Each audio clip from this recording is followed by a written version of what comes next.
Israel में बड़ा डर बैठ गया है कि अगर ईरान का बस चला तो वो इस युद्ध से कभी बाहर नहीं निकल पाएगा। ईरान ने अब एक ऐसी बड़ी तैयारी कर ली है जिसके आगे इजरायल और अमेरिका दोनों की फौज बुरी तरह हार सकती है। इजरायल में इसे ईरान का छुपा हुआ हमला कहा जा रहा है।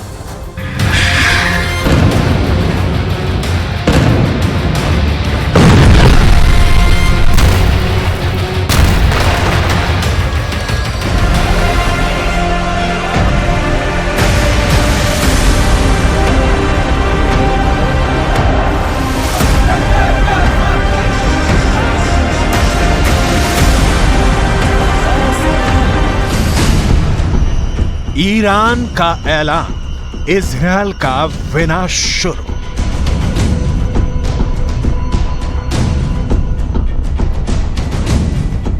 गाजा में भयंकर नरसंहार का बदला अब ईरान लेगा।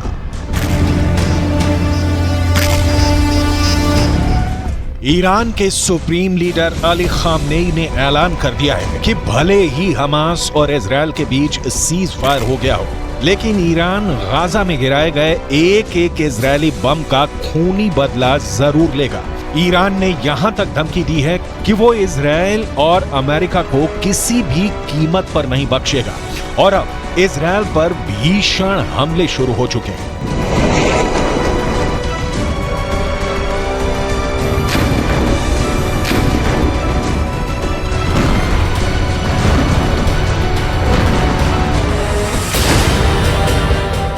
गाजा में एक एक बम का बदला लेगा ईरान।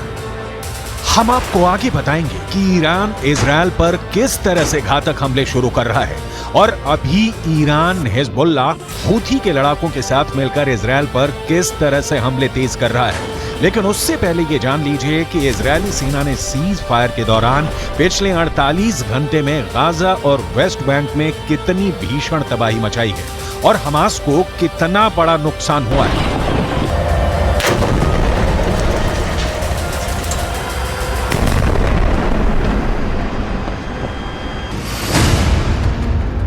इजरायल सुरक्षा बलों यानी आईडीएफ ने दावा किया है कि पिछले 24 घंटे में हमास के नौसेना बल के कमांडर को उसने मार डाला है। कमांडर उमर अबू जल्ला हमास की नौसेना बल में एक सीनियर कमांडर था। कमांडर उमर अबू जल्ला को इजरायली सेना ने हवाई हमले में मारा है। अब तक हमास के 70 से ज्यादा कमांडर मारे जा चुके हैं। कमांडर उमर अबू जल्ला से पहले दक्षिणी खान यूनुस बटालियन के कमांडर बिलाल अल कीदरा मारा गया था, जबकि उससे पहले कमांडर अयमन नोफेल और मेजर जनरल जियाद मोहिसेन भी मारे जा चुके हैं। जबकि हमास कमांडर मुराद अबू मुराद, अली कादी और मोहम्मद कटमश को भी आईडीएफ मार चुकी है।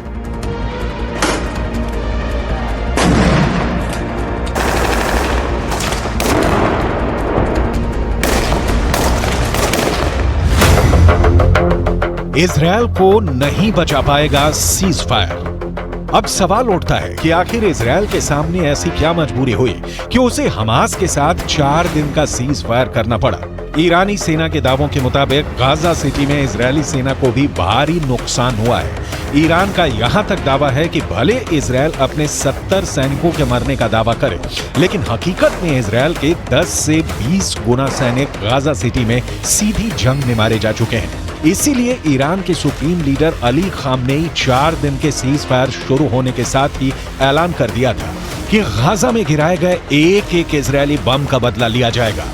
इसी को लेकर ईरान की राजधानी तेहरान में ईरान सैनिक और लड़ाकों ने जबरदस्त प्रदर्शन किया है, जिसमें इजरायल को नक्शे से मिटाने की कस्में खाई गई हैं। तेहरान में हुए प्रदर्शन की तस्वीरों में साफ देखा जा सकता है कि जबरदस्त नारों के बीच इजरायल को मिटाने की कस्में खाई जा रही हैं।